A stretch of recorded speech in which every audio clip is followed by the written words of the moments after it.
Hi everybody, welcome back. I was asked by a few students if I could help provide some guidance for how to answer the questions from the blood types quiz. Remember that you can go back and rewatch that video, and perhaps you should if you're having trouble. But for now, I wanted to walk you through the process for how to approach these questions. So the first question that I want to go through was the question of who can donate to a type AB recipient. So what you have to do first is you have to figure out, okay, what does AB look like? And remember, when you draw the red blood cell, AB, the name of the blood type, refers to what's on the cell surface. So AB means that there's both A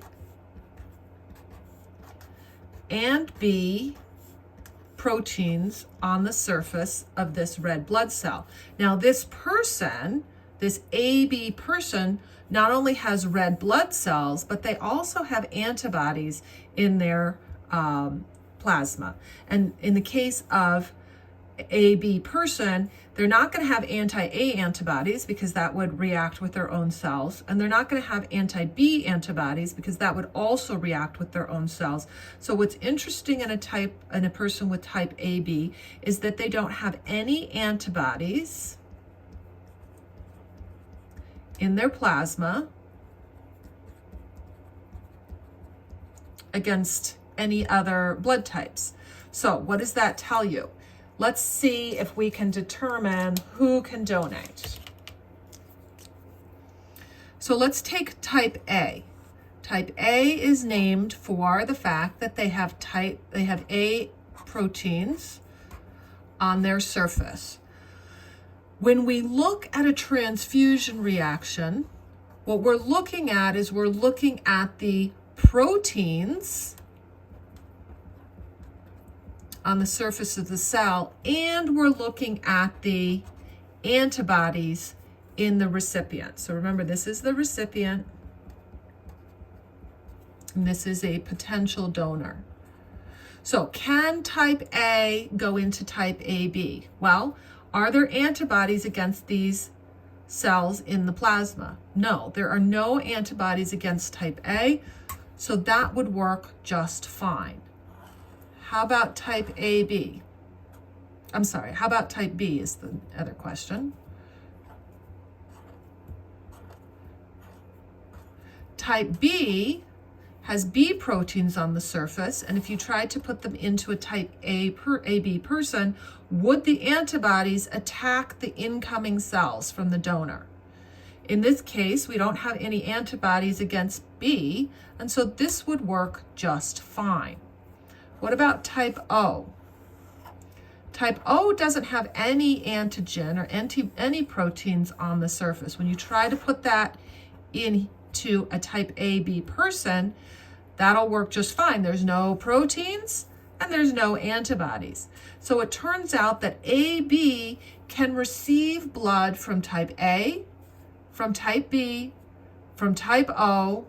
We didn't look at it, but also from type AB. So they are the universal recipient. Now, what I don't want you to memorize is the fact that AB is the universal recipient. I want you to sort of think about why this would work. All right. So the next question was, who can receive from type AB? So let's go ahead and let's draw our, is this straight? Yeah, there we go. Let's go ahead and draw our AB person again. So here's our A and B antigen on the surface of our AB person. And the question is, who can receive from type AB, donor? So now this is the donor. We're going to go back the other way. So can type A receive from type AB? Well, remember, when we're looking at transfusions, we have to look at the donor cells and the recipient antibodies. So a type A person, can they receive from type A? Well, on their cells, they have type A proteins, And in their plasma, they have anti-B antibodies.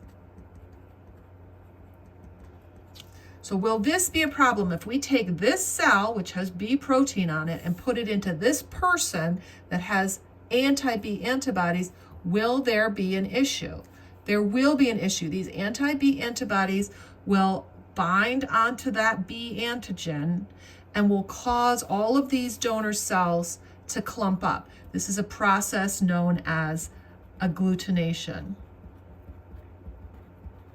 And those big clumps of cells will cause problems for the blood going through various blood vessels. So that will not work. What about if you had a recipient that had B-type antibody? B-type blood. So remember, they have B proteins on the surface of their cells, and they've got anti-A antibodies. So if we try to put this blood into this recipient, remember we're looking at the cells of the donor and the antibodies of the recipient. Will this be a problem? It will be a problem because the anti-A antibodies will attack the A on the surface of the donor. So that's kind of a no-go. What about type O? Type O has no antigen, no proteins on the surface of the cell, but they have both anti-A and anti-B antibodies. So what does that mean? That means if we try to put this donor into this person, these donor cells would be seen as foreign by the antibodies in our recipient. So both the anti-A and the anti-B antibodies would bind onto the proteins on the red blood cells from the donor and would cause agglutination. So we're going to get agglutination in all three of these. So the correct answer here was that who can receive blood from type AB? None of the above. Now, the last topic that we need to discuss is about the RH and hemolytic disease of the newborn. If you don't remember what this is, go back and watch the lecture video. This is just answering the question of when is hemolytic disease of the newborn an issue. And the correct answer would be if you have a mother who's pregnant and she is RH negative, she is not going to tolerate the presence of RH antigen. Remember, RH antigen is when you have, say, like type A or something like that. If type A has A proteins on the surface, somebody that's A positive is also going to have RH antigen on the surface. Someone that is A negative, however, will have just the A proteins on the surface. There will be no RH. So it's weird because RH is either there or it's not there.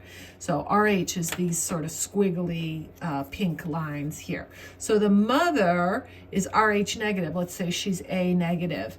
And if the baby is also RH negative, that won't be any issue because she will not make any kind of response against the baby because the baby is also negative. There's nothing foreign there.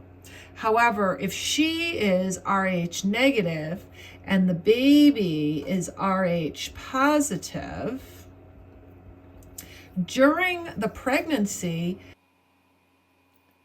the placenta protects the baby from the mother's immune system. But during birth, during childbirth, there comes some mixing of the blood, and so she becomes sensitized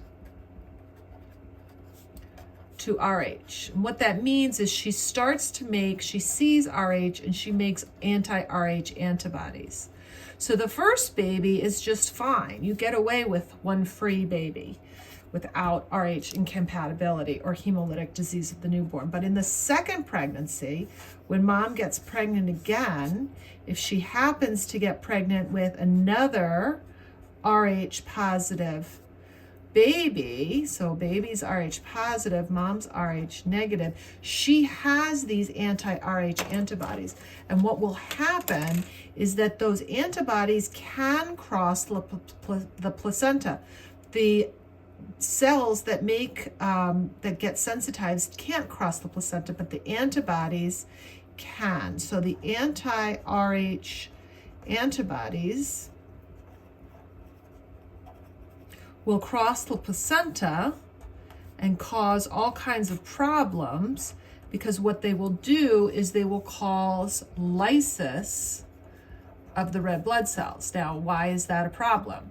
Well, remember, red blood cells, their job is to carry oxygen around the body. They also carry some CO2, but mostly they carry oxygen. And so if they can't carry oxygen, then the tissues of the baby are oxygen depleted. And we know from the last chapter that you need oxygen to make ATP and to continue to grow and to function. And so if there is no oxygen, there's no ATP, and this baby is hypoxic, meaning it doesn't have enough oxygen to run the normal functions of the tissue and to grow. And so most of the time, people with this type of incompatibility have, the baby doesn't survive to term, or if it does, it has significant birth defects. So the answer to the question, who is affected by hemolytic disease of the newborn, it would be when you have an Rh negative mom, an Rh positive baby in the second pregnancy. That's it for today. See you in class.